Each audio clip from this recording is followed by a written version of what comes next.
তো আজকে যদি কারোর কোনো প্রশ্ন থাকে, তাহলে আমরা সেই প্রশ্নগুলোর উত্তর আলোচনা করব। যদি সেরকম কিছু না থাকে, আমার মনে হয় কিছু থাকা উচিত। স্যার তবে বলবো প্রশ্ন?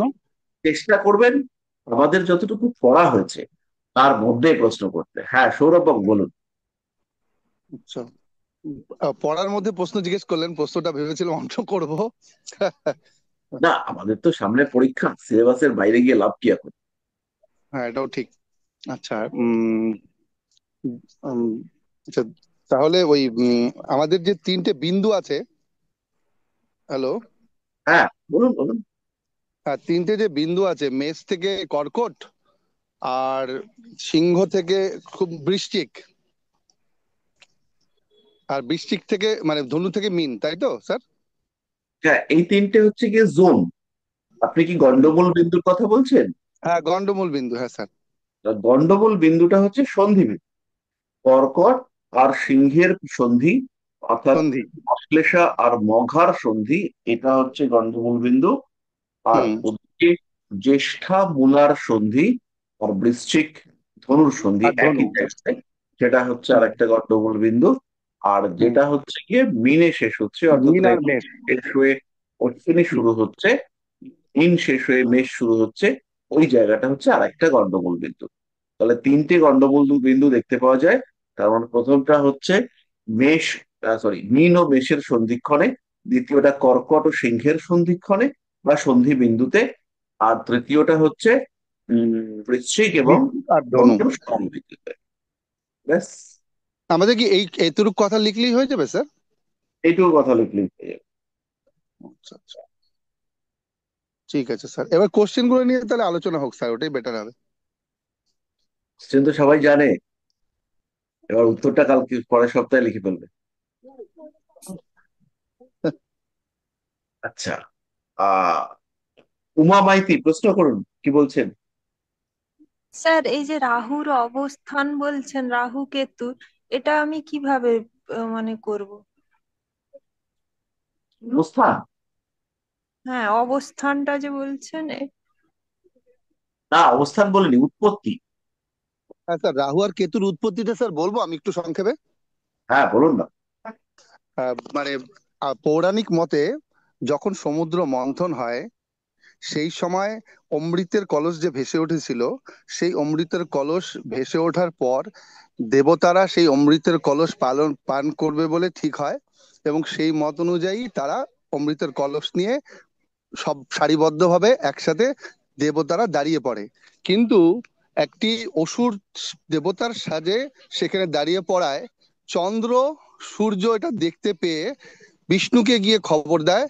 বিষ্ণু তখন দেখে যদি ওরা অমৃতের কলস পান করে তাহলে তো সে অমর হয়ে যাবে। সেই যাতে অমর না হয়, তিনি সুদর্শন চক্র চালিয়ে তার মুন্ডু ছেদ করে, উপরের অংশটা হয় রাহু, নিচের অংশটা হয় কেতু। এটাই তো মূল, অল্প কথায় বললাম স্যার। তো এইখানে আমি একটু আগে বলেছিলাম, সেটা হচ্ছে আমাদের ডিসকাশনটা দুটো পার্টে করতে হবে। তাহলে রাহু হুম। কেতু অ্যাকচুয়ালি কি, আর হচ্ছে গিয়ে রাহু কেতু পৌরাণিক উৎপত্তি। কারণ অনেকটা হ্যাঁ হ্যাঁ। নাম্বার, পৌরাণিক উৎপত্তি এটাই হবে। আর রাহু কেতুর যে অরিজিন, সেটা হচ্ছে হুম। গিয়ে আহ, ভূকেন্দ্রিক ভূকেন্দ্রিক কক্ষপথে সূর্যের হুম। কক্ষতল আর চন্দ্রের কক্ষপথের যে ছেদ বিন্দু, সেই বিন্দু দুটিকে বলা হয় দুটি নোড বা ড্রাগনস হেড, ড্রাগনস টেল, বা রাহু এবং কেতু। সুতরাং আচ্ছা। সূর্যের হুম। পৃথিবীর সাপেক্ষে সূর্যের পরিক্রমণ কক্ষ আর চন্দ্রের পরিক্রমণ কক্ষের যে ছেদ বিন্দু, সেই দুটোকেই আমরা রাহু এবং কেতু হিসেবে চিহ্নিত করি। ফলিত জ্যোতিষে বা প্রায়োগিক জ্যোতিষে এই রাহু এবং কেতু, এরা হচ্ছে রবি চন্দ্র পৃথিবীর মিলিত অবস্থানের আহ অবস্থানকে আরো নিখুঁতভাবে নির্দেশ করে। এবং বাস্তব জগতে বা প্রেডিকশনের ক্ষেত্রে এরা আমাদের মনের বিভিন্ন অবস্থাকে নির্দেশ করে। কনসিয়াস, সাবকনসিয়াস, চেতন, অবচেতন ইত্যাদি মনের অবস্থাকে নির্দেশ করে। এইটুকু। আর পৌরাণিক মতটা আমরা বলে দেবো। হ্যাঁ স্যার, পৌরাণিক মতে কি একটা কথা যুক্ত করব, যে ওটা করা বলার পরে যে সেজন্যই রাহু বা কেতু সূর্য এবং চন্দ্রের সঙ্গে বসলে আমাদের গ্রহণ দোষ তৈরি হয়। রাহু কেতু সূর্য চন্দ্রের সাথে বসলেই গ্রহণ দোষ হয় না। রাহু কেতু থাকবে, চন্দ্র এবং সূর্য তারাও থাকবে, দুজনেই থাকবে। শুধু চন্দ্র হুম। রাহু গ্রহণ দোষ হবে না, শুধু সূর্য রাহু গ্রহণ দোষ হবে না। সূর্য, চন্দ্র, রাহু, কেতু এরা হচ্ছে গিয়ে এক লাইনে থাকবে, তাহলে একমাত্র গ্রহণ দোষ হবে। ঠিক আছে। আচ্ছা আচ্ছা আচ্ছা আচ্ছা আচ্ছা, ঠিক ঠিক। স্যার, হ্যাঁ স্যার, আপনি ওই নিউমারোলজির ক্লাসে বলেছিলেন যে মানে অষ্টম মানে 8 নাম্বারটা অ্যাভয়েড করে যেতে। তো যদি এমন জাতকের দেখি আমি যে শনি হচ্ছে তার একমাত্র যোগকারক গ্রহ এবং 4, 5 ভাবে তার হচ্ছে শনি হচ্ছে অধিপতি, তো সেই রকম জাতকের যদি আমি কোনো স্পেশাল ইভেন্টে 8 তারিখটাকে দিই, তাহলে কি সেটা অসুবিধা হবে? কোনো অসুবিধা নেই, একদমই হবে না। কিন্তু ইন জেনারেল আমরা আট, আট সংখ্যাটাকে, 8, 4, 7, এগুলো এই নাম্বার গুলোকে আমরা যতটা সম্ভব এড়িয়ে চলার চেষ্টা করব। কিন্তু হবে না কেন? যদি একজন মানুষের ক্ষেত্রে আমি দেখি যে তার ইউনিভার্সাল সাপোর্ট নাম্বার নয়, তার হচ্ছে আহ মানে ড্রাইভার নাম্বার, বাচ্চাটা। কন্ডাক্টর নাম্বার, আমরা দেখছি ড্রাইভার নাম্বার, কন্ডাক্টর নাম্বার, সেটা হচ্ছে 4 অথবা 7, তাহলে আমরা তার জন্য হচ্ছে কি সে কিছু একটা করতে চাইছে। যার 4 আছে তার ক্ষেত্রে আমরা রাহুর নাম্বার রয়েছে, কেতুর নাম্বারকে প্রেফার করাবো। 4-এর সঙ্গে আমরা 7কে নিয়ে আসবো, তাহলে একটা কমপ্লিটনেস দেখতে পাওয়া যাবে। আর আপনি পড়ানোর সময় বলেছিলেন যে সূর্য যদি লগ্নে বসে সপ্তমে দৃষ্টি দেয় তো জীবন সঙ্গী গায়ের রং কালো কৃষ্ণবর্ণ হতে পারে। তো এখানে যদি শনিদেব যদি মানে লগ্নে বসে সপ্তমে দৃষ্টি দেন তাহলে জীবন সঙ্গী কেমন হতে পারে? তাহলেও জীবন সঙ্গী কৃষ্ণবর্ণ হতে পারে। সূর্যের দৃষ্টিতে জীবন সঙ্গীর বর্ণ তামাটে হয়, আর শনির প্রভাবে জীবন সঙ্গীর বর্ণ, সঙ্গিনী বা সঙ্গীর বর্ণ কালচে হয়। কিন্তু এটা স্বতঃসিদ্ধ নয়। যে এরকমও হতে পারে যে শনি মকর লগ্ন, শনি পুষ্যা নক্ষত্রে বসে আছে, একদম সাদা ফর্সা, মানে একদম হোয়াইট। এটাও আচ্ছা। হুম, এটা আমরা আর কি দেখতে পাই যেরকম হয়েছে। কিন্তু তার কিছু উৎস থাকবে। যেমন আহ হয়তো কোনো একটা জায়গা থেকে বৃহস্পতির দৃষ্টি রয়েছে, জলরাশিতে বৃহস্পতি ফর্সা হয়, জলরাশিতে বৃহস্পতি সে ফর্সা, তার দৃষ্টি রয়েছে, সেই ক্ষেত্রে কিন্তু স্বামী বা স্ত্রী তার ফর্সা হওয়ার সম্ভাবনা অনেকটাই বেশি।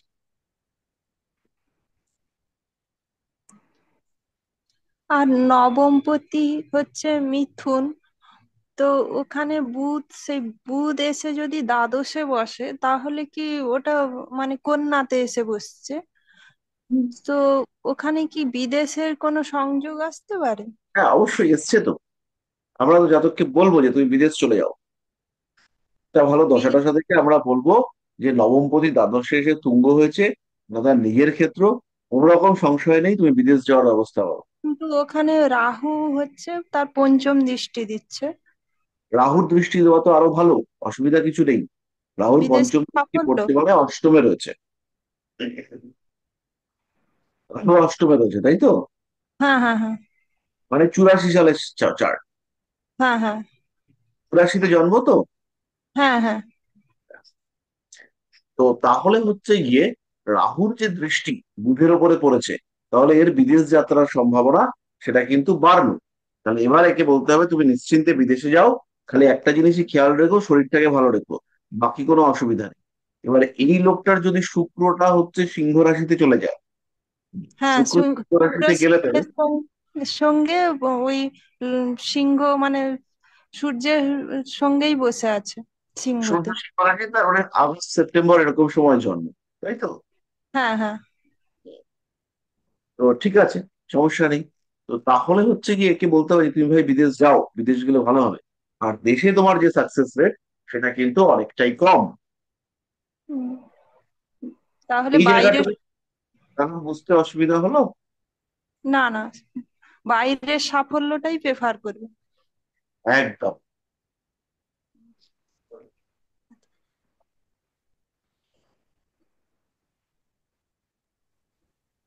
স্যার দেশে সাফল্য কমটা ওইটা কি দেখে বললেন? ওই সিংহে আপনার রবি শুক্র আছে বলে ওটাও দেখলেন? না, এর যেহেতু নবমপতি দ্বাদশে গিয়ে বসেছে, তো তার জন্য আমরা বলবো যে হয় বিদেশে যাওয়ার ব্যবস্থা অথবা বিদেশ সংক্রান্ত কোনো ব্যবসা, সেটা এক্সপোর্ট ইম্পোর্ট হতে পারে।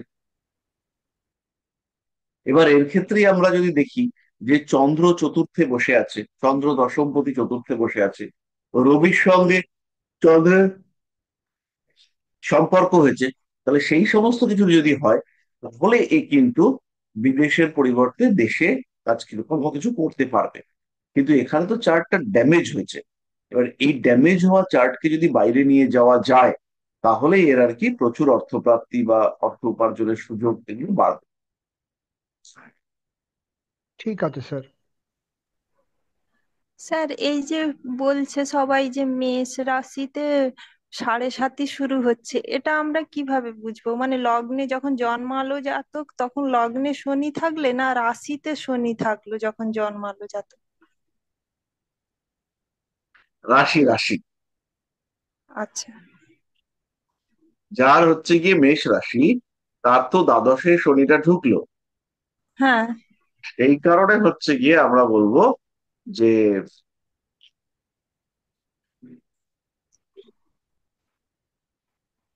সাড়ে সাতই শুরু হয়েছে। আচ্ছা। আর স্যার এই যে মীন লগ্নে, মীন রাশিতে যে অগাধ মানে অনেক গ্রহ সন্নিবেশ হচ্ছে, তো এতে তো মানে ওটা হচ্ছে ষষ্ঠ ঘর, তো সেখানে বৃহস্পতি তার পঞ্চম দৃষ্টি দিচ্ছে কেতুর সঙ্গে বসে। এটা তো অসুস্থতা কিছু কিছু দেখা যাচ্ছে লক্ষণ, হতে অসুস্থ। পারে।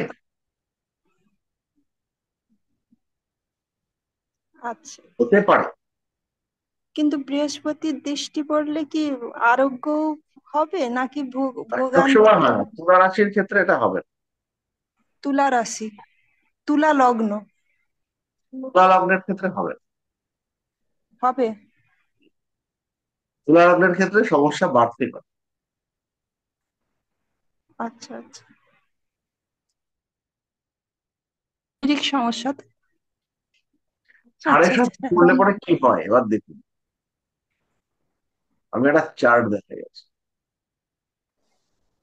আপনারা তো সেভাবে চার্ট টার্ট দেখাও শুরু করেননি, একটা মজার চার্ট দেখাই।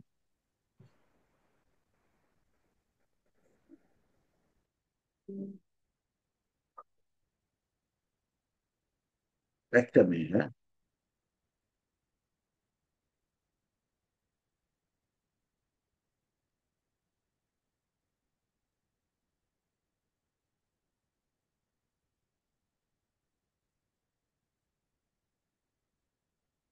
শেয়ার হয়েছে, একটু দেখুন।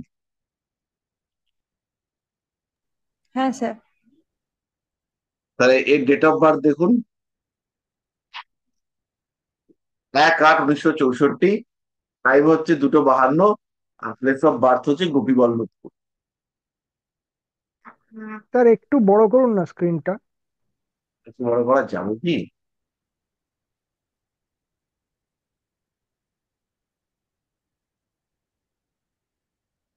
এবার কি দেখা যাচ্ছে? হ্যাঁ দেখা যাচ্ছে স্যার। হ্যাঁ স্যার, দেখা যাচ্ছে।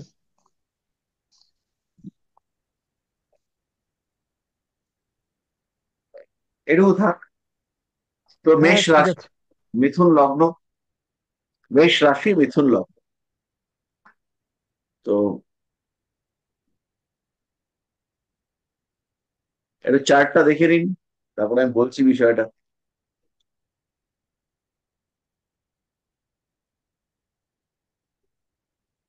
হ্যাঁ স্যার, দেখলাম। বুঝেছেন?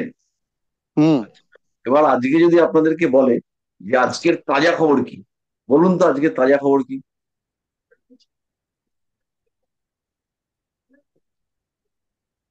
তাজা খবর। মানে একটা একদম মানে সবচেয়ে একটা ইয়ে খবর, একটা বেশ স্টানিং খবর। গোচরে গোচরে সূর্য মেষে প্রবেশ করেছে। না না, এমনি আজকে নিউজ চ্যানেলের খবর। দিলীপ স্যার ঘোষের বিয়ে। আজকে তাজা খবর স্যার, দিলীপ ঘোষের বিয়ে দিলীপ স্যার। ঘোষের বিয়ে। দিলীপ ঘোষের বিয়ে। তো এই চার্টটা হচ্ছে দিলীপ ঘোষের চার্ট। দিলীপ ঘোষের না স্যার, হ্যাঁ সেটাই আসছে।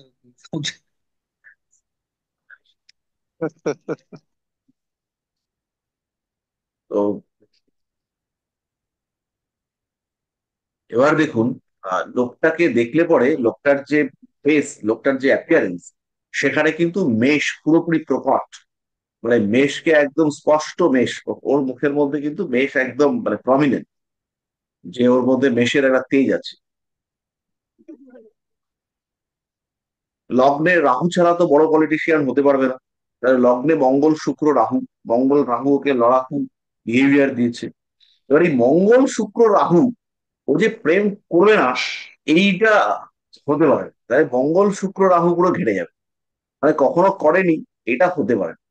তো মঙ্গল শুক্র রাহু লগ্নে বসে রয়েছে, তো আমরা আশা করতে পারি এটা প্রেম করবেই আজব কাল। এবং সেটা হচ্ছে কি ক্লিক করে গেল।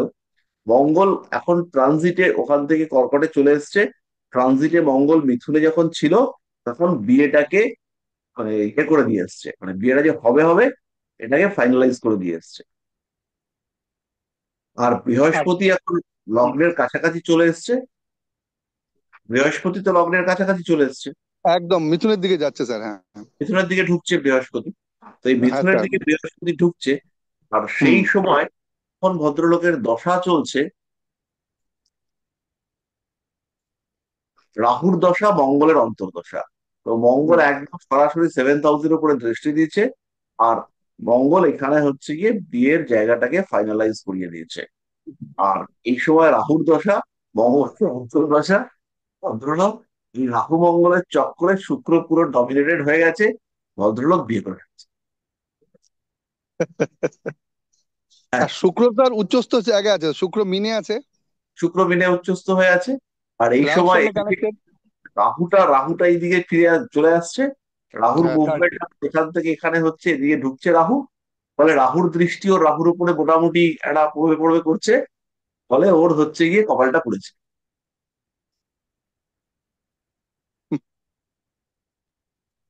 যাই স্যার হোক, এই স্যার চারটি। অ্যাসেন্ডেন্ট কত ডিগ্রিতে আছে? Ascendant 13 degree. যদি 13 ডিগ্রি হয়, বৃহস্পতি তো টাচ করেনি স্যার এখনো আপনার লগ্ন ভাবকে। বৃহস্পতি টাচ করেনি। বৃহস্পতি এখন কত ডিগ্রিতে আছে আমি হ্যাঁ দেখে স্যার, বলছি। আপনি দেখুন স্যার।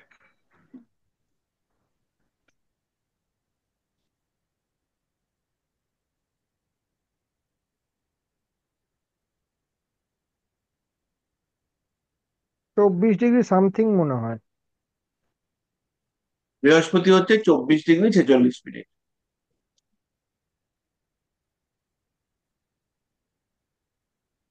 বৃহস্পতি যদি 24 ডিগ্রি 46 মিনিটে হয়, তাহলে বৃহস্পতির সঙ্গে রাহুর মোটামুটি কনজাংশন স্টার্ট হয়েছে।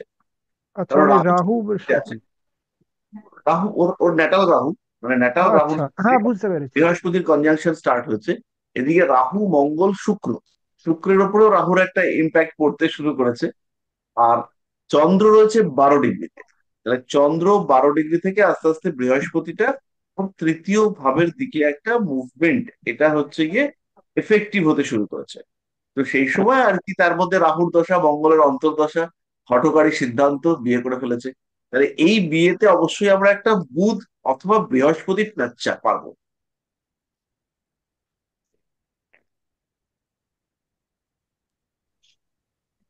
আমাদের এই আজকের এখন যে বিয়েটা করলো, এই যে বিয়েটা হলো, এইখানে রাহুর দশা, মঙ্গলের অন্তর্দশা, রাহুর প্রত্যন্তর দশা, রাহুর সূক্ষ্ম দশা, এবং তারপরে গিয়ে বৃহস্পতির প্রাণ দশা পেয়েছে।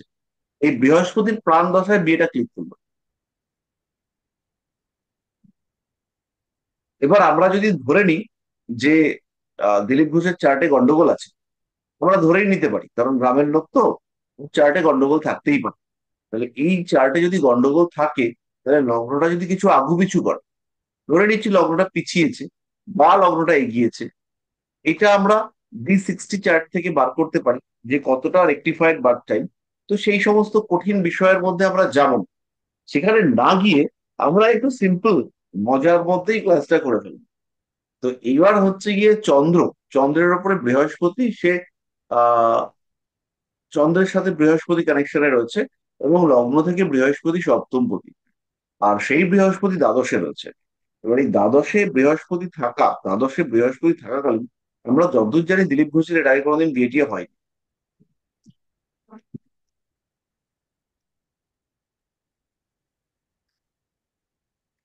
মানে ঘটনাটা এমনই, আমি আর কি আরো নিজে এখনো বিশ্বাস করতে পারছি না যে লোকটা বিয়ে করে ফেলেছে, কিন্তু ছবি টবিতে তো দেখলাম লোকটা বিয়ে করেছে। হ্যাঁ স্যার স্যার, এত সন্ধ্যাবেলা ডিলে বিয়ে হয়ে হলো গেছে কেন? তো। হ্যাঁ, সপ্তমে কেতু অলরেডি বিয়ে বলে? স্যার হয়ে গেছে অলরেডি। অলরেডি বিয়ে হয়ে গেছে। তাহলে হ্যাঁ। এখানে লক্ষ্য করুন, এই শনিটা হচ্ছে রেট্রোগ্রেড, আর এখানে হচ্ছে মঙ্গল শনি শুক্র রাহু রয়েছে, আর এখানে সপ্তমে কেতু রয়েছে। তো এই যে জায়গাটা, এই জায়গাটাতে সপ্তমে কেতুর কারণে বিয়েটা ডিলেইড হয়েছে। খুব ভালো কথা। কিন্তু ভদ্রলোকের কোনো রিলেশনশিপ নেই বা ছিল না, মানে কোনো রিলেশনশিপ কখনো ছিল না, সেইটা হলে কিন্তু তোমার জ্যোতিষ শিক্ষার উপর একটা কোশ্চেন মার্ক চলে আসে। ঠিক স্যার, বুঝতে পারলাম? মানে মানে একদম। মানে প্রেম মেষ ঘটিত সম্পর্ক ছিল আগে, তাই তো স্যার? এটাতে মেষ দেখা। মেষ রাশির লোক, মেষ রাশির লোক, রাশির সপ্তমপতি শুক্র, সেই শুক্র বায়ু রাশিতে, সেখানে রাহু রয়েছে, সেখানে মঙ্গল রয়েছে, তো সেখানে কোনো সম্পর্ক ছিল না। এটা হলে এটা পরে হতেই পারে। আমার জ্যোতিষ শাস্ত্র শিক্ষা ভুল। সেটা ভুল প্রমাণিত হবে। স্যার অ্যাকচুয়ালি বৃহস্পতি এবং চন্দ্র একাদশ থেকেও পঞ্চমে দৃষ্টি দিয়েছে না, তো যার ফলে একটু মানে ছুপারুপস্থাম টাইপের হয়ে গেছিল সোশ্যালিজমের জন্য। হ্যাঁ, সেটা হতে পারে, সেটা তো পার্সোনাল ব্যাপার, তার মধ্যে আমরা কেনই বা ভাবতেও যাব, কেনই বা না ভাবতে যাবো। আর স্যার স্যার সাড়ে আমি সাতিতে মানুষের জীবনে পরিবর্তন আসে শুনেছিলাম তো, সত্যি ওর জীবনে এখন পরিবর্তন আসলো সাড়ে সাতিতে? খেয়াল রাখুন, এই লোকের যে সাড়ে সাথী, এই সাড়ে সাথী কিন্তু চরম সাড়ে সাথী। কেন চরম সাড়ে সাথী? দেখুন, এখানে শনি রয়েছে, ঠিক আছে? এই শনি কিন্তু ওর ন্যাটাল শনিকে পুরোপুরি ছেড়ে দেয়নি। মানে ওর যে জন্মকুণ্ডলীর শনি, সেই শনির ওপরেও কিন্তু প্রভাব রয়েছে, এবং সেই প্রভাব সেটা হচ্ছে গিয়ে ওর মেষ রাশির উপরে রয়েছে। তাহলে চন্দ্রের ওপরেও শনির প্রভাব রয়েছে, আর এদিকে শনির ওপরেও শনির প্রভাব রয়েছে, ফলে খুব এফেক্টিভ সাড়ে সাথী।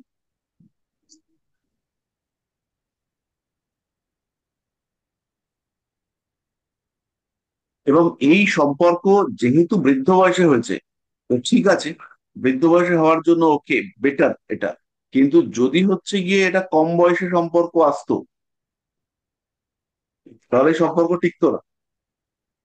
এবং রাহুর দশা মঙ্গলের অন্তর্দশায় বিয়েটা হয়েছে। এবারে এই যে বিয়ে, এই বিয়েটা হচ্ছে গিয়ে আহ বৃহস্পতির দশাতে এসে মোটামুটি একটা স্টেবল জায়গা পাবে, এটা আশা রাখা যায়।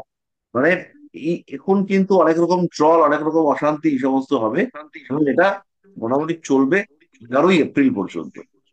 11ই এপ্রিল 2026 পর্যন্ত এটা নিয়ে নানান রকম খিল্লি, নানান রকম পলিটিক্যাল ইধার উধার এই সমস্ত হবে।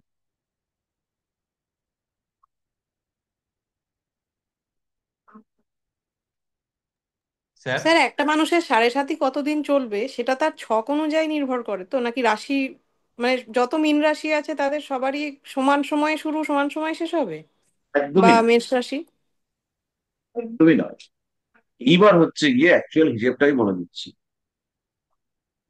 যেখানে হচ্ছে গিয়ে চন্দ্র থাকবে, সেই ডিগ্রিটার সাথে 45 যোগ করবেন আর 45 বিয়োগ করবেন। সাড়ে সাতি মানে তিন রাশিতে শনির অবস্থান, তিনটে রাশি মানে হচ্ছে 90 ডিগ্রি। তাহলে চন্দ্র এখানে 12 ডিগ্রিতে রয়েছে। চন্দ্র 12 ডিগ্রিতে থাকা মানে হচ্ছে গিয়ে 12-র সঙ্গে যদি আমি 45 যোগ করি, সরি, 12 থেকে যদি আমি 45 বিয়োগ করি, তাহলে এই রাশিটাই পাচ্ছি 12 ডিগ্রি। এই রাশিতে 12 প্লাস এই রাশিতে 30, মানে 32। এখানে 12 আর এখানে হচ্ছে কি 30, তার মানে হচ্ছে 42। তাহলে এখানে আমাকে আরো 3 ডিগ্রি করে 45 করতে হবে। তার মানে এটা হচ্ছে 3 ডিগ্রি হিসাব। তাহলে শনি যখন 27 ডিগ্রি ক্রস করেছে, শনি যখন 27 ডিগ্রি ক্রস করলো, সেই 27 ডিগ্রি ক্রস করার সময় এই ভদ্রলোকের সাড়ে সাথী শুরু হয়ে গেল।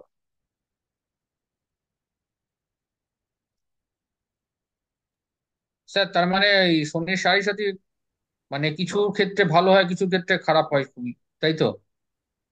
না, অবশ্যই ভালো খারাপ নিয়েই শনির সাড়ে সাথী। এবার এই চারটার ক্ষেত্রে যে কন্ডিশন, তাতে আশা করা যায় ওনার পলিটিক্যাল ক্যারিয়ারটা কিছুটা হলেও ডিস্টার্ব হবে। এবং জন্ম কুণ্ডলীগত যা অবস্থান, তাতে এটা কিন্তু সুখী দাম্পত্য জীবনের জন্য একেবারেই অনুকূল কম্বিনেশন নয়। হুম, ঠিক। বললাম স্যার, কাদের সাড়ে সাথী ভালো হবে আর কাদের খারাপ হবে এটা ডিপেন্ড করবে কি শনির অবস্থানের উপরে শুধু? শনির অবস্থানের উপরে। আর আরেকটু পরে আমরা যখন অষ্টক বর্গ শিখবো, তখন আপনারা জানতে পারবেন যে অষ্টক বর্গ অনুযায়ী বর্ষফলটা আমরা আইডেন্টিফাই করব। আর তাছাড়াও চলমান লগ্ন বা মুন্থা, সেখান থেকেও বর্ষফল ক্যালকুলেশন করা যায়। সেইখান থেকে আমরা স্যাটার্নের কন্ডিশনটাকে দেখবো। তবে স্যার শনি কোন কোন জায়গায় তাহলে ভালো ফল দেয়, মানে যদি জন্মকালীন লগ্ন চার্টে? এই যে উপচার স্থান 3, 6, 10, 11, 3, 6, 10, 10, 11। 11। আচ্ছা। আর খুব স্যার খারাপ ফল সাড়ে দেয় কোথায়? কোন স্থানটি? ভাগ্যস্থান, লগ্ন, পঞ্চম স্থান, এখানে শনি ড্যামেজ করে বেশি। আচ্ছা, এবার হচ্ছে গিয়ে আমরা চলে আসবো কোথায়? তাহলে সাড়ে সাথে শুরু হলো যখন কুম্ভ রাশির 27 ডিগ্রি থেকে শনি পাস করছে, আর সাড়ে সাথে শেষ হবে যখন বৃষ রাশির 27 ডিগ্রি থেকে শনি পাস করছে। পরিষ্কার হলো? প্রশ্ন করেছিলেন সম্ভবত শ্রীতমা। হ্যাঁ স্যার। হ্যাঁ, পরিষ্কার হলো? হুম হুম হুম। ঠিক আছে। আর এটাই বড় কোয়েশ্চেন ছিল যে পুরো পৃথিবীতে যত লোকের মীন রাশি আছে একসাথেই শুরু একসাথেই শেষ, সেটা তো হতে পারে না, নিশ্চয়ই ছক অনুযায়ী হবে। একদম। ঠিক আছে স্যার, থ্যাংক ইউ।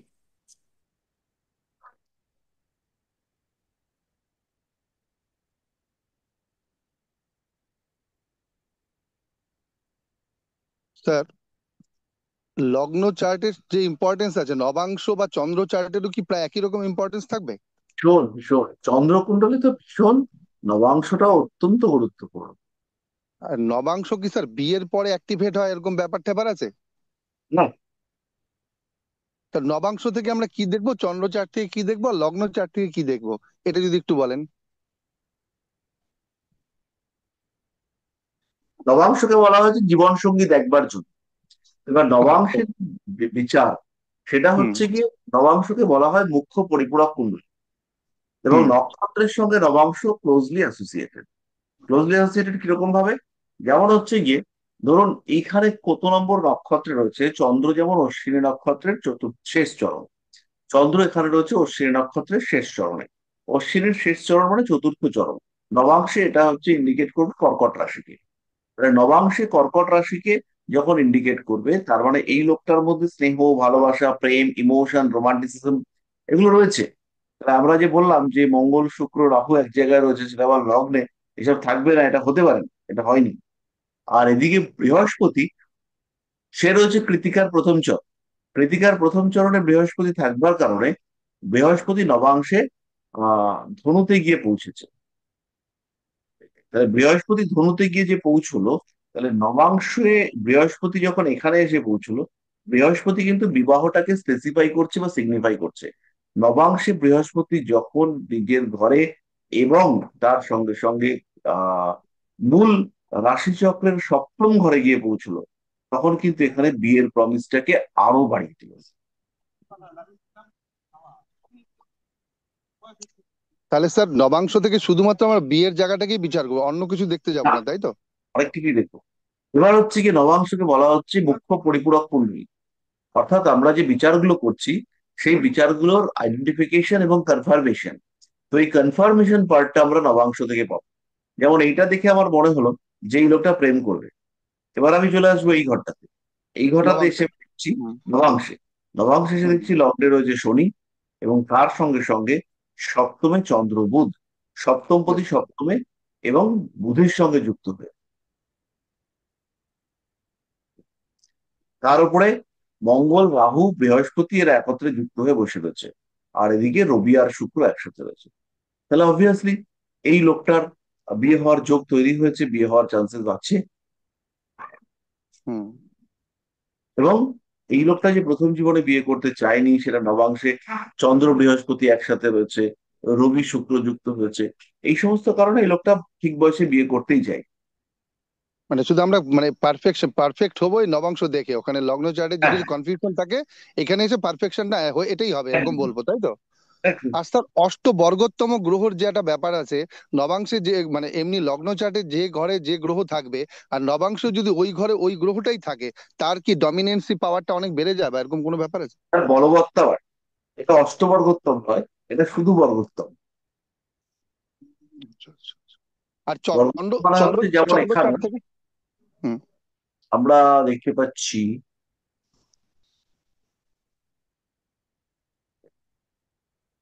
কাউকে তো চোখে পড়লো না। তো কাউকে সেরকম দেখতে পেলাম না যে কোনো গ্রহ এই ক্ষেত্রে সম রাশিতে রয়েছে, মানে মূল চার্টেও মেষ রাশিতে চন্দ্র, নবাংশ হুম, হুম। কুণ্ডলী মেষ রাশিতে চন্দ্র, এরকম কাউকে পেলাম না।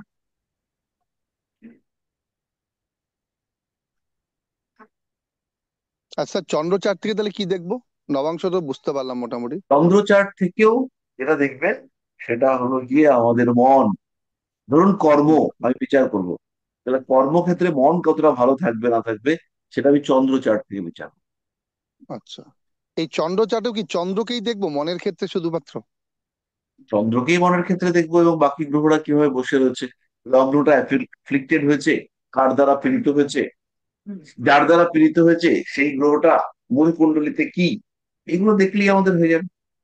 আচ্ছা, শুধু মনের বিষয়টা আর কর্ম বিষয়টা, ঠিক ঠিক, না, থ্যাংক ইউ স্যার। মনের বিষয় কর্মের বিষয় না, কর্মটাকে দেখতে পারবো, পড়াশোনাকে দেখতে পারবো, কিন্তু যখনই এখানে মনটা অ্যাসোসিয়েটেড হচ্ছে, মনের কানেকশন পাচ্ছি, কোন আমি হচ্ছে গিয়ে চন্দ্রকুণ্ডলী দেখবো। মা বিশাল অসুস্থ, মা বিশাল অসুস্থ, বিশাল অসুস্থ, যদি জন্মকুণ্ডলী ঠিকঠাক থাকে তাহলে আমরা ওই সময় জন্মকুণ্ডলীতে নবাংশ কুণ্ডলীটাকে দেখবো এবং মাতৃকারক গ্রহের অবস্থান সেটাকে আমরা দেখবো। মাতৃকারক গ্রহ তো স্যার ফোর্থ হাউসের যে গ্রহটা থাকবে সেটাই তো মাতৃকারক গ্রহ হবে নাকি? না, মাতৃকারক গ্রহ চন্দ্র, চন্দ্র। আচ্ছা, আচ্ছা, শুধু চন্দ্র। ফোর্থ হাউসের অধিপতি সে হচ্ছে হুম, গিয়ে নির্দেশক গ্রহ। যে কোনো বিচার তো আমরা অধিপতি সাপেক্ষে করি, হুম, হুম, তাহলে ফোর্থ ঠিক। হাউসের যে অধিপতি সে হচ্ছে হুম। গিয়ে মাতৃ নির্দেশক গ্রহ। আচ্ছা, আচ্ছা, আচ্ছা। আচ্ছা, শঙ্কর মুখার্জি প্রশ্ন করবেন, করুন। হ্যাঁ স্যার, বলছি যে স্যার এই শত্রু মিত্রর বিষয়ে জানার ছিল। গ্রহদের যে শত্রু মিত্র হয় সেটা কি ওই মূল ত্রিকোণের সঙ্গে কোনো রিলেশন আছে স্যার সেটা? না, ওরকম কোনো রিলেশন নেই। তো এটা শত্রু মিত্র কিভাবে বুঝছি, মানে এখানে যে আমরা তো একটা চার্ট করে দিয়েছিলাম একদম, রবি, বুধ, শুক্র, পৃথিবী, মঙ্গল, বৃহস্পতি, শনি, সেখানে একটা চার্ট করে বলে দিয়েছিলাম যে কোন গ্রহের সঙ্গে কোন গ্রহের কেমন সম্পর্ক।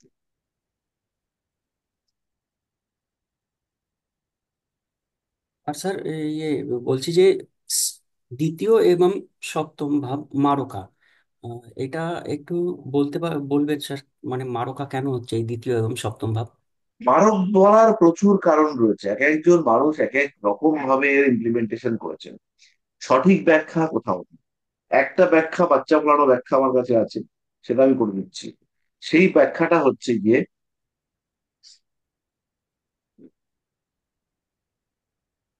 অষ্টম হচ্ছে মৃত্যুস্থান, অষ্টম ভাব থেকে আমরা দি এন্ড বিচার করবো, শেষ, ক্লোজ, আর কিছু নেই। তাহলে অষ্টম ভাব হচ্ছে আয়ুস্থান। তাহলে আয়ু কমছে আমার জন্য, এক্স ওয়াই জেড তার আয়ু কমছে, মানে এই যে আয়ু কমছে এটা আমি উপলব্ধি করছি, তাই তোমাকে আমি সরাতে চাইছি।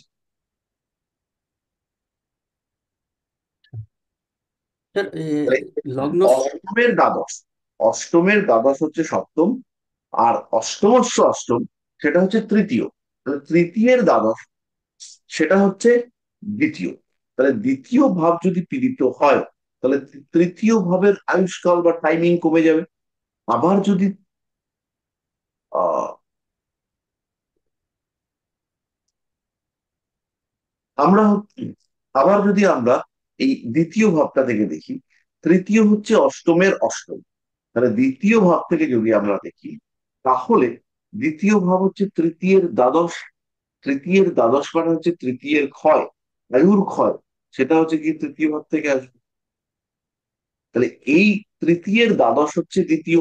তাহলে আমরা খুব সহজভাবেই বলবো সপ্তম হচ্ছে অষ্টমের দ্বাদশ। মানে অষ্টম যদি মৃত্যু হয়, মৃত্যুর সঙ্গে লড়াই করবে অষ্টমের দ্বাদশ। তাহলে এই অষ্টমের দ্বাদশ মানে হচ্ছে আহ সপ্তম ভাব। যেহেতু সপ্তম ভাব ইন্ডিকেট করছে আয়ুষ্কাল কমে যাওয়া বা অষ্টম ভাবকে বাধা দিচ্ছিল সেটাকে ব্লক করে দেওয়া, তাই জন্য এ হচ্ছে গিয়ে সপ্তম ভাব হচ্ছে মারক। ঠিক একইভাবে তৃতীয় ভাব নির্দেশ করে, তৃতীয় ভাব হচ্ছে অষ্টমের অষ্টম। তাহলে এখানে তৃতীয় ভাব নির্দেশ করে মৃত্যু তুল্য কষ্ট। তাহলে যে এই মৃত্যু তুল্য কষ্টটাকে লাঘব করে, কমিয়ে দেয়, সে হচ্ছে গিয়ে মঙ্গল।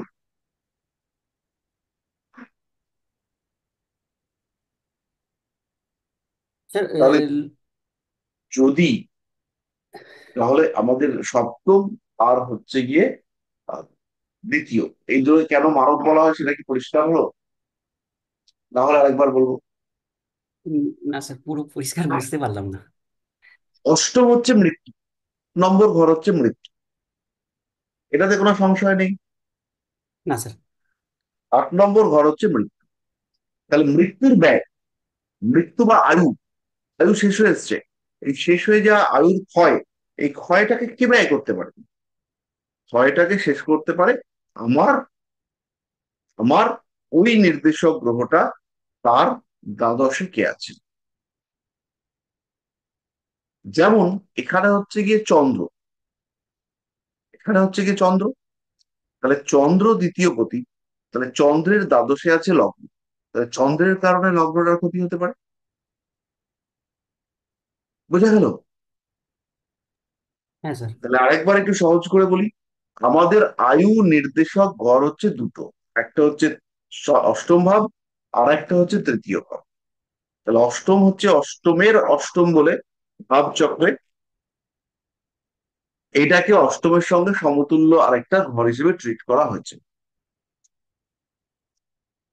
তাহলে এই জায়গাটা পরিষ্কার হলো, অষ্টম এবং তৃতীয় এরা নির্দেশ করে আয়ু। তাহলে যখন অষ্টমের দ্বাদশে কোনো অশুভ গ্রহ আসবে, তখন সে দ্রুত আয়ুর ব্যয় করতে থাকবে।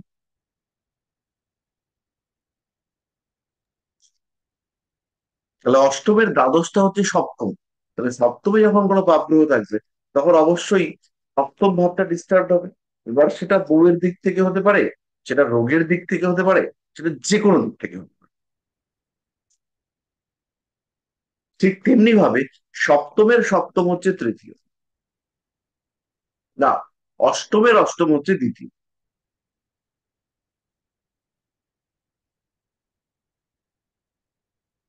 তাহলে অষ্টম যদি আয়ু হয়, তাহলে দ্বিতীয় ভাবটার মধ্যেও আয়ুর কানেকশন রয়েছে। তাহলে দ্বিতীয় ভাবেও যদি আমরা আয়ুর কানেকশন পাই, না তৃতীয়, তৃতীয়তেও যদি আমরা আয়ুর কানেকশন পাই, তাহলে তৃতীয়ের দ্বাদশ, মানে তৃতীয়ের দ্বাদশ মানে হচ্ছে দ্বিতীয়। তাহলে দ্বিতীয় ভাব সেই আয়ুর ক্ষয় করবে।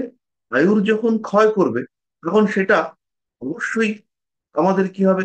মারক হবে। তাহলে 2 আর 7 হচ্ছে মারক। 8 হচ্ছে আয়ু, 8-এর ব্যয় করায় 7, তাই জন্য 7 হচ্ছে মারক। আর অষ্টমস্য অষ্টম, সে হচ্ছে তৃতীয়, ভাবাৎ ভাবম, ভাবস্য ভাব, অষ্টমস্য অষ্টম।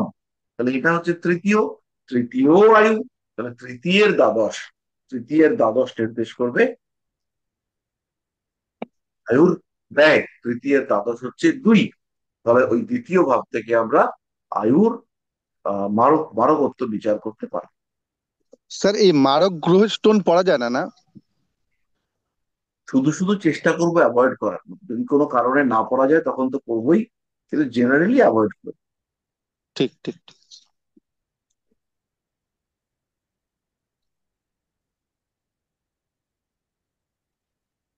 স্যার একটা কথা জিজ্ঞাসা করি, বলছি এই যে আপনি যে বলছেন না যে ব্যয়, যে কোনো ভাবের ব্যয়কে সেটা তার দ্বাদশ ভাব থেকে বিচার করা হয়, তো যদি সেই ভাবটার ব্যয়ই হলো, তো তাহলে সেটা কি করে, জাস্ট নর্মালি জিজ্ঞাসা করছি, তাহলে মারক কি করে হলো? কারণ তার থেকে তো আমি যা ইন্ট্রিনসিক প্রপার্টি আছে সেটা তো আমি শুষে নিচ্ছি বা বের করে নিচ্ছি, তাহলে তুমি কোনো তার কোথাও সেই। যাবে না। বুঝতে পেরেছি।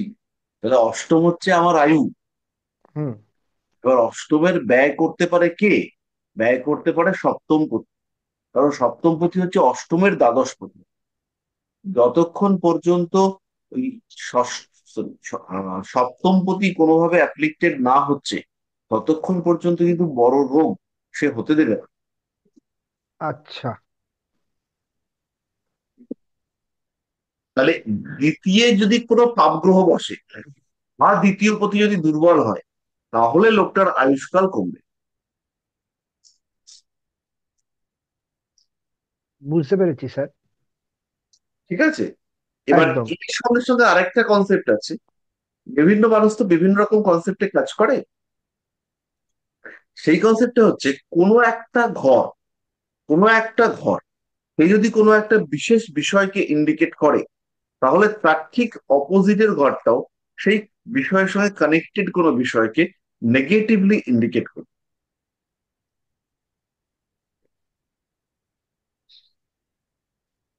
এবার লক্ষ্য করলে দেখতে পাবেন যে ধরুন এইখানে মঙ্গল শুক্র রাহু রয়েছে, তো আমরা বুঝতে পারছি যে এই লোকটা শক্তপোক্ত, এবং তার সঙ্গে সঙ্গে এই লোকটার ফেসিয়াল এক্সপ্রেশন সেগুলো একটু কাটা কাটা টাইপের না। এরপরে সপ্তমে রয়েছে কেতু। আপনার যে মহিলার সঙ্গে বিয়ে হয়েছে, একবার শুধু ওনার ফেসটা দেখে নিন, পুরো জ্যান্ত কেতু বসে আছে।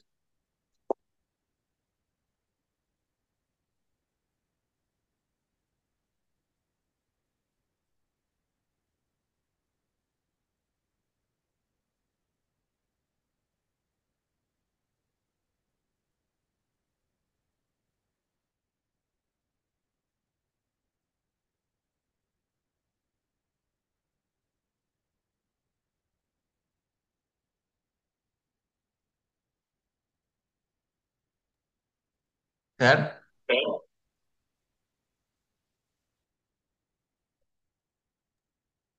বোঝা গেল? হ্যাঁ স্যার। বলুন। বলছি স্যার, অষ্টমে শনির দৃষ্টি কি আয়ু বৃদ্ধি করে? কেমন শুনি? মেষের শনি, নিচস্থ শনি। তাহলে মেষের শনি মানে হচ্ছে গিয়ে পঞ্চমপতি ষষ্ঠপতি শনি, সে হচ্ছে গিয়ে অষ্টমে বসেছে, কন্যা হচ্ছে লগ্নে। তাহলে এই কন্যা লগ্নে যখন অষ্টম ভাবে শনি গিয়ে বসলো, পঞ্চমপতি শনি অষ্টমে গিয়ে বসলো, যদি অশ্বিনী নক্ষত্রে অবস্থান করে, যদি অশ্বিনীতে অবস্থান করে, তাহলে এই জাতকের বিপদ এলেও সেই বিপদ থেকে জাতক বেঁচে বেরিয়ে আসবে। কিন্তু যদি ভরণী এবং কৃতিকার শনি হয়, তাহলে কিন্তু বিপদ থেকে মুক্তি নেই। ভরণী প্রচুর স্ট্রাগল দেয় জাতককে, এবং জাতকের সঙ্গে অ্যাসোসিয়েটেড সবকিছুকে স্ট্রাগল দেয়। আর স্যার যদি অষ্টমে দৃষ্টি থাকে? শনির দৃষ্টি? হ্যাঁ। হ্যাঁ, কি তাহলে পারে? কি আয়ু বৃদ্ধি হয় স্যার? হতেই পারে, যদি মার্গী মার্গী বৃহস্পতি হয়।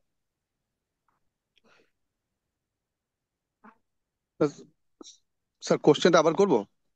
হ্যাঁ। ধরুন স্যার, মিথুন লগ্ন, দ্বিতীয় শনি আর শুক্র বসে আছে, তার অষ্টম দ্বিতি মকরে অষ্টম, সপ্তম দৃষ্টি মকরে পড়ছে অষ্টমে, তাহলে কি তার আয়ু বৃদ্ধি হবে? বুধ কোথায় আছে? বুধ আছে তৃতীয়, সূর্য আর বুধ তৃতীয় সিংহে। আর শনি কোথায় আছে? শনি দ্বিতীয় আছে, কর্কটে আছে শুক্রের সঙ্গে। আচ্ছা। তো মিথুন এই লগ্ন। ক্ষেত্রে এই ক্ষেত্রে যা সিচুয়েশন, তাতে হচ্ছে গিয়ে চট করে লোকের বিধ্বস্ত হওয়ার সম্ভাবনা খুবই কম। বিধ্বস্ত হওয়া, ভেঙে পড়া, সর্বনাশ হয়ে যাওয়া, এরকম কিছু হওয়ার সম্ভাবনা খুবই কম। না, এক্ষেত্রে আয়ু বৃদ্ধি হবে এরকম কোনো ব্যাপার আছে যেহেতু অষ্টমের দৃষ্টি আছে? শনি কার নক্ষত্রে আছে? শনি কার নক্ষত্রে আছে? যদি পুষ্যা হয়, তাহলে আয়ু বৃদ্ধি পাবে। যদি অশ্লেষা বা পুনর্বসু হয়, তাহলে আয়ু বৃদ্ধি পাবে না। ও, শুধু মূল নক্ষত্র না হলেই হলো নাকি স্যার? তা মূল নক্ষত্র নয়, যে নক্ষত্রের অধিপতিরা ওর জন্য সাপোর্টিভ, আমরা সেই নক্ষত্রগুলোকে নেবো, আদারওয়াইজ বাকিদেরকে নেবো না। আচ্ছা। স্যার আমি একটা কোশ্চেন করব। আর শনি যদি অশ্লেষাতে থাকে স্যার? শনি অশ্লেষাতে? হ্যাঁ। তাহলে বাকি চারটা দেখতে হবে, আন্দাজে তো বলা যাবে না। আচ্ছা আচ্ছা আচ্ছা, ঠিক আছে। তবে সিচুয়েশন দেখে প্রেডিক্ট করবেন, প্রেডিকশন মিলবে। স্যার আচ্ছা। আমি একটা কোশ্চেন করব। হ্যাঁ হ্যাঁ, অনিমেষ বাবু বলো। হ্যাঁ স্যার, আমি স্যার অনেক চার্ট দেখেছি স্যার। শোনা যাচ্ছে না তো?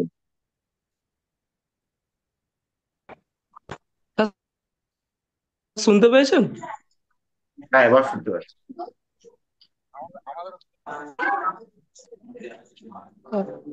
আমি স্যার বলছি, আমি অনেক চার্ট দেখেছি।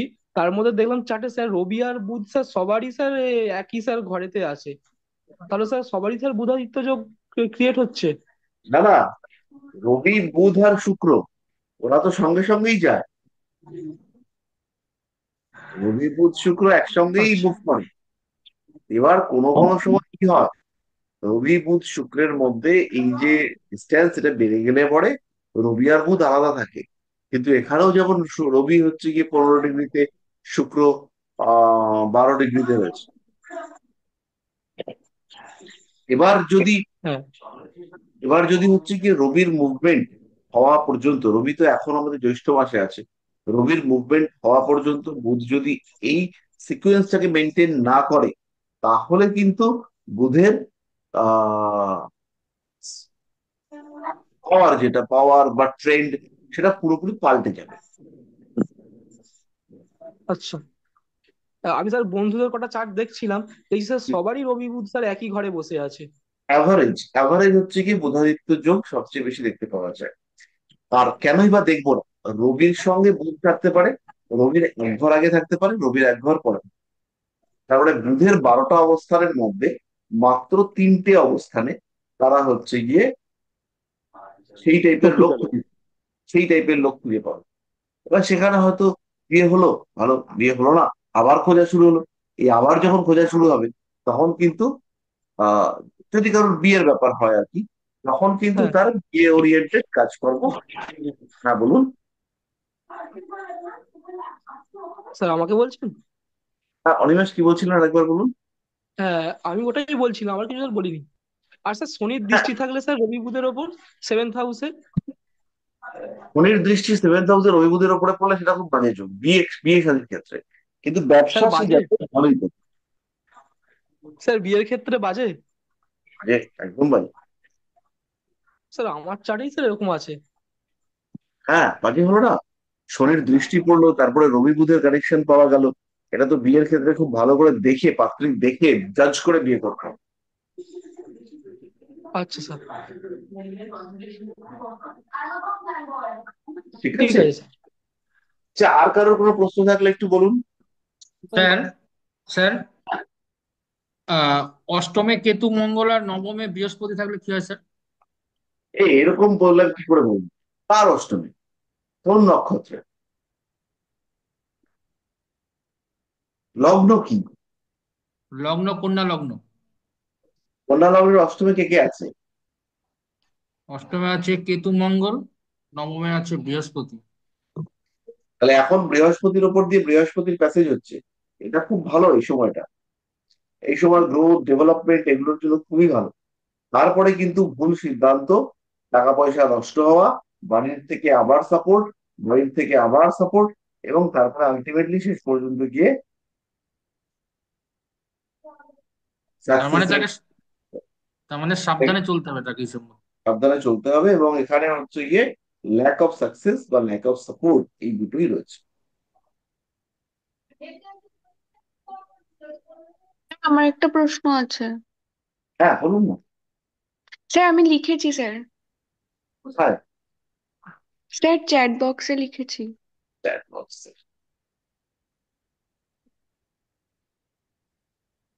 রাহু তে কি প্রেসারে এসে ওনাকে ম্যানেজ ম্যানেজ করতে হয়েছে, এরকম কিছু হতে পারে?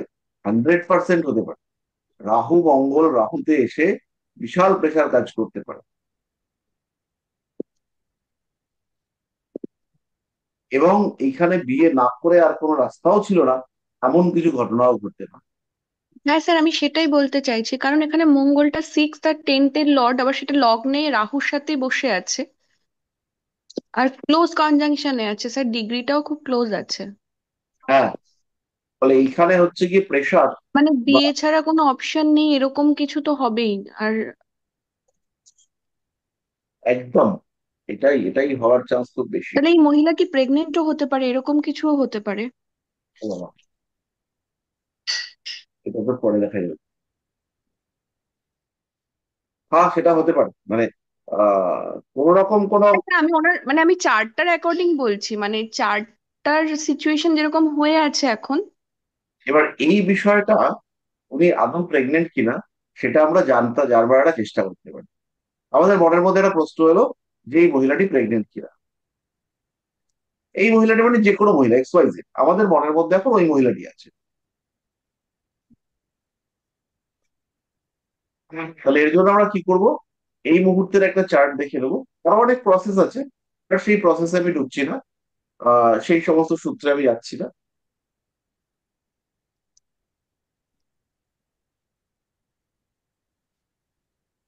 এইটা হচ্ছে আমাদের এই মুহূর্তের চার্ট, দেখা যাচ্ছে। হ্যাঁ হ্যাঁ স্যার। স্যার, দেখা যাচ্ছে। তাহলে এবার এই মুহূর্তে আমরা কি পাচ্ছি, প্রেগনেন্ট হওয়ার জন্য কি করতে হবে, আমাদের পঞ্চম 5 6 7 কম্বিনেশন লাগবে, মানে 5 6 7 এদের মধ্যে যোগাযোগ থাকতে হবে। আর 11 নম্বর ঘরটাকে অবশ্যই একটু কোনো না কোনো ভাবে ইনফ্লুয়েন্স ক্রিয়েট করতে হবে 5-এর সাথে। তাহলে এটা আমাদের হায়ার স্টাডি, কিন্তু আমরা একটু গল্পচ্ছয় করি। তাহলে 5 + 6 + 7, আর তার সঙ্গে অবশ্যই 11।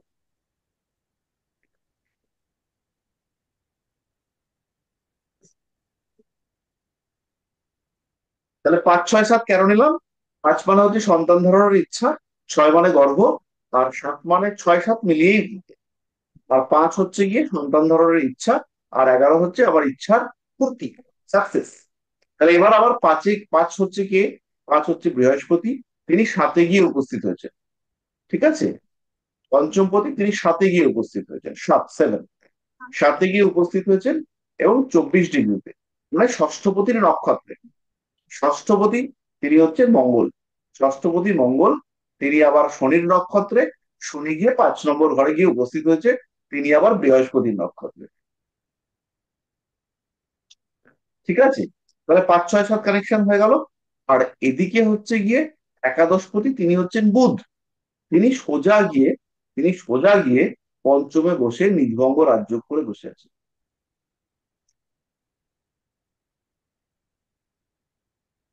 তাহলে কি পাওয়া গেল?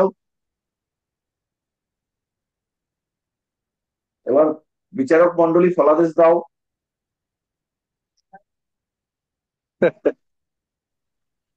স্যার কানেকশন তো পাওয়া গেল 5 6 7 11-র।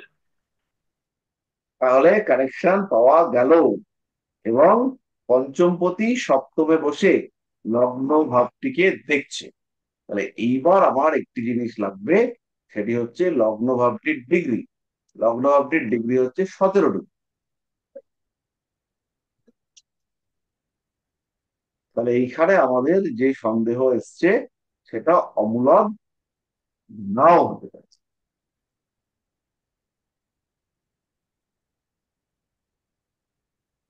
আচ্ছা, এই চার্টের মধ্যে একটা অদ্ভুত যোগ হয়েছে।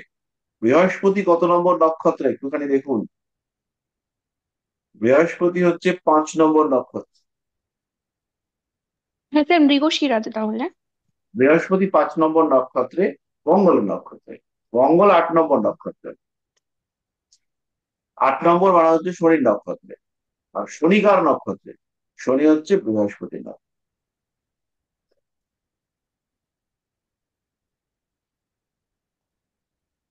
খুব রেয়ার কম্বিনেশন এই মুহূর্তের চার্টে তৈরি হচ্ছে, খুব রেয়ার কম্বিনেশন।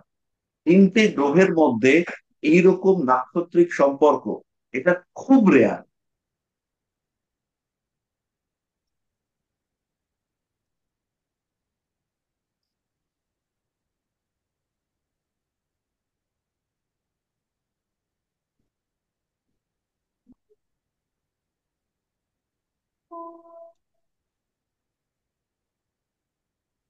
তাই আমাদের সন্দেহ এটা কোনো অংশে গন্ডগোলে নয়, এই ঘটনাটা ঘটতে পারে, অন্য ঘটনাটার সম্ভাবনা আছে।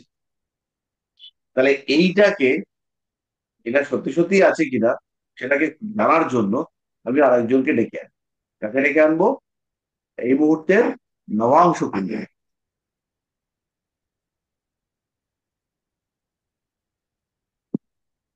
স্যার নবাংশকে তো আমরা কনফার্মেশন কুণ্ডলী বলতে পারি। হ্যাঁ বলি, তাই বলি, সমস্যা নেই। তাহলে এই মুহূর্তে নবাংশ কুণ্ডলীও যদি এই গল্পটি বলে, তাহলে আমরা বলবো দাল মে তো কুছ কালা হ্যায়।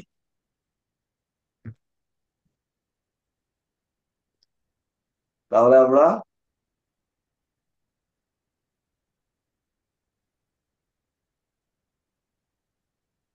নবাংশ কুণ্ডলীটাকে বলি।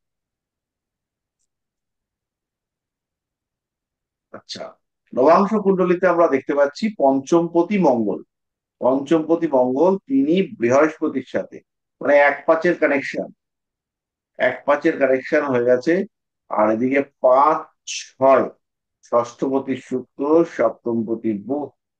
তাহলে বুধ সে হচ্ছে গিয়ে দশমে রয়েছে, আর শুক্র সে হচ্ছে অষ্টমে রয়েছে। এই কানেকশনটা স্ট্রং হচ্ছে না, কিন্তু লগ্নপতি বৃহস্পতি তিনি মঙ্গল যুক্ত হয়ে, মানে পঞ্চমপতি যুক্ত হয়ে নবমে বসে আছেন, এবং বৃহস্পতির দৃষ্টি পঞ্চমে রয়েছে। তাহলে আমরা নিশ্চিন্তে বলতে পারি যে দাল মেরো জরুর কুচ কালা है।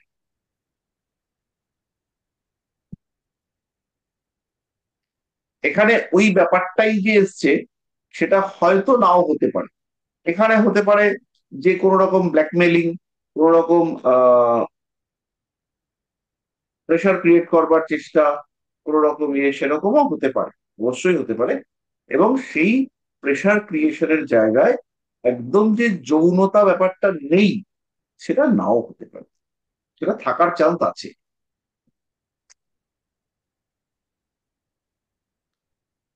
এবং আমরা ওনার চার্টে কি পেয়েছিলাম?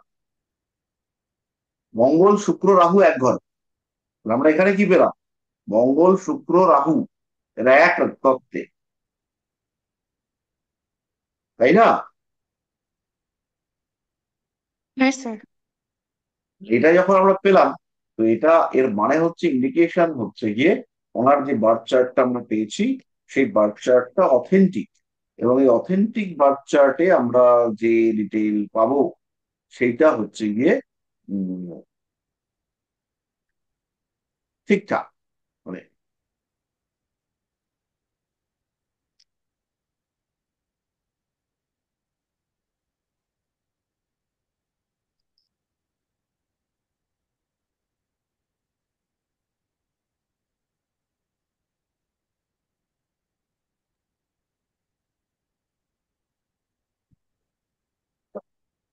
স্যার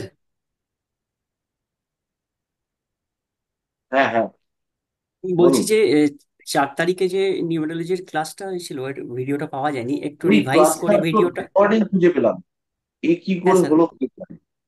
ওটা সেদিন বোধহয় রেকর্ডিং মিস হয়েছে। বলছি একটু রিভাইজ করে দেওয়া যাবে ওটা আজকে, হ্যাঁ যদি নিশ্চয়ই করে দেবো, ভিডিও করে একটু কাইন্ডলি। অবশ্যই করাবো,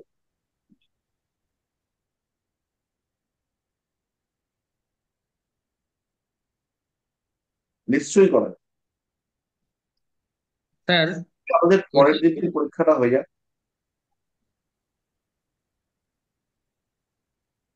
স্যার বলছি এই পামিস্ট্রি, হুম, কারোর হাত দেখা, হাত দেখা গেল, হাত দেখার সাথে এই যে জন্মকুণ্ডলী যে মিলবে, স্যার গ্যারান্টি আছে কোনো? মোটামুটি মিলে যায়। আচ্ছা,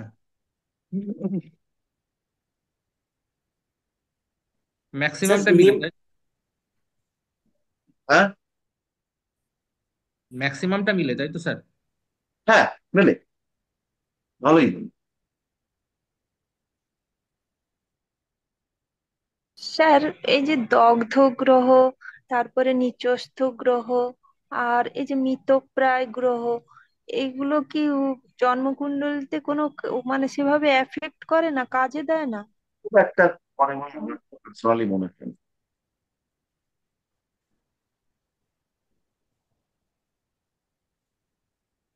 আচ্ছা।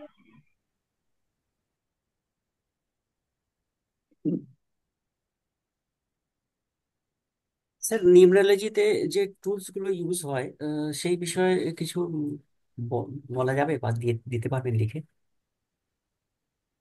আমি তো করাবোই, কয়েকদিন করিয়ে দেবো, যেটা আর কি আমাদের গ্যাপ হয়ে গেছে কোনো কারণে আমি ভিডিওটা রেকর্ড হয়নি, ওটাকে আমি আরেকদিন করিয়ে দেবো। আর বাকি যা যা রয়েছে সেগুলো আমরা দিয়ে দেবো। নিউমেরোলজির কোর্সের ডিটেলসটা যেটার মধ্যে টুলস গুলো কি কি ইউজ হবে সেইটা স্যার বলছি। বিশাল কিছু হবে না। আমরা হচ্ছে গিয়ে আহ নেম কারেকশনটা শিখবো, আর হচ্ছে গিয়ে বেসিক লসু গ্রিড শিখবো। লসু গ্রিডের যে প্লেন গুলো আছে না, ওই ইমোশনাল প্লেন, থট প্লেন, ওই ওই প্লেন গুলো সম্পর্কে আমরা জানবো যতটুকু আমাদের লাগে। আর মেইন যে কাজটা আমরা করব, সেই কাজটা হচ্ছে নিউরোলজির উপরে ওই ইসের সংখ্যাগুলোকে কিভাবে ইউটিলাইজ করা যায় সেটা।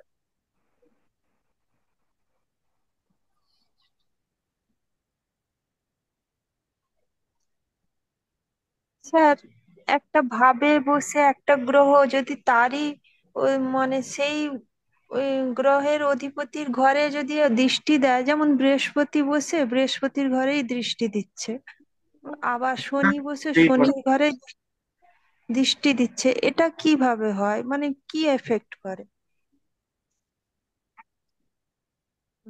বা মঙ্গল মঙ্গলের ঘরেই দৃষ্টি দিচ্ছে, যেমন মেষে দৃষ্টি দিচ্ছে অন্য জায়গা থেকে বসে। এটাকে তো বলা হয় একেতর দৃষ্টি। একই তরফ। হ্যাঁ, কোনো একটা গ্রহ আরেকটা গ্রহের উপর দৃষ্টি দিচ্ছে, কিন্তু সেই গ্রহের ক্ষেত্রে বসে।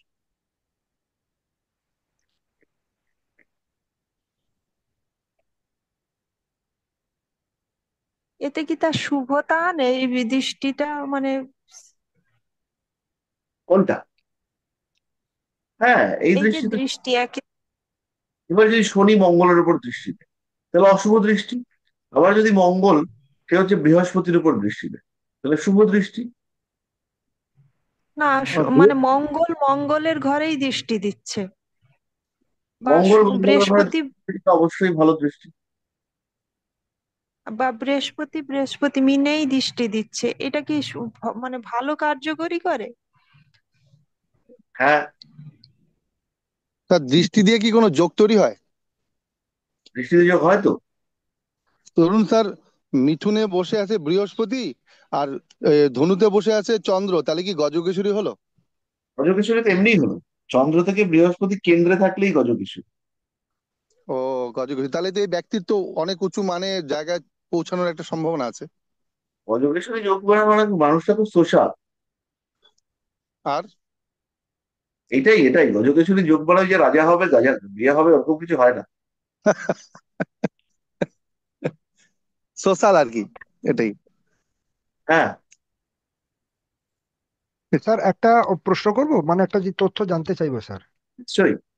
স্যার বলছি যে আমাদের হাতের পামেতে কোনো মানুষের যদি কোনো ধরুন ন্যাটাল চার্টে দশা পাল্টালো, তো হাতেও কি সেই দশার পরিবর্তন আসে, বা আমরা ফ্রিকোয়েন্সি বুঝতে পারি যে এটা পাল্টেছে বা কিছু দাদা সেটা আসে, লক্ষ্য করা যায়? একদম।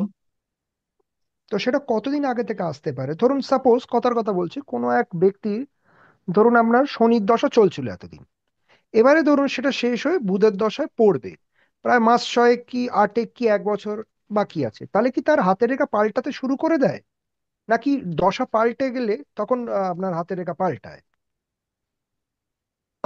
পাল্টাতে শুরু করে, পাল্টাতে শুরু করে, এবং মেইনলি হাতের কালার, হাতের কাঠিন্য, এইগুলো অনুযায়ী দশার পরিবর্তনটা দেখতে পাওয়া যায়।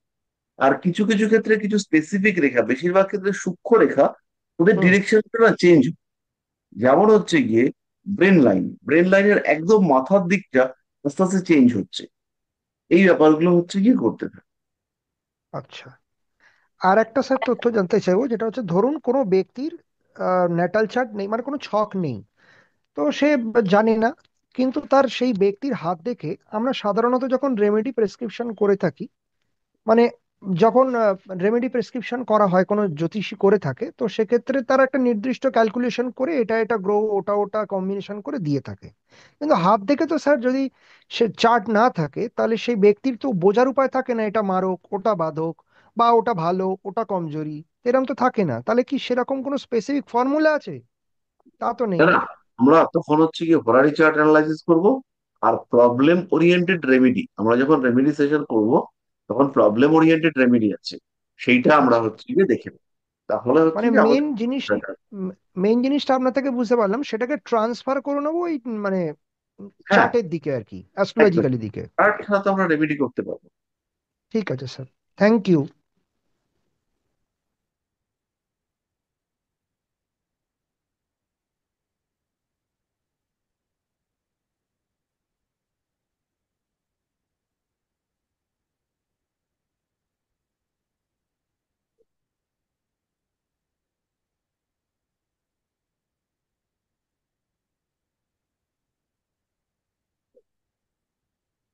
তাহলে এই পর্যন্তই থাক আজকে।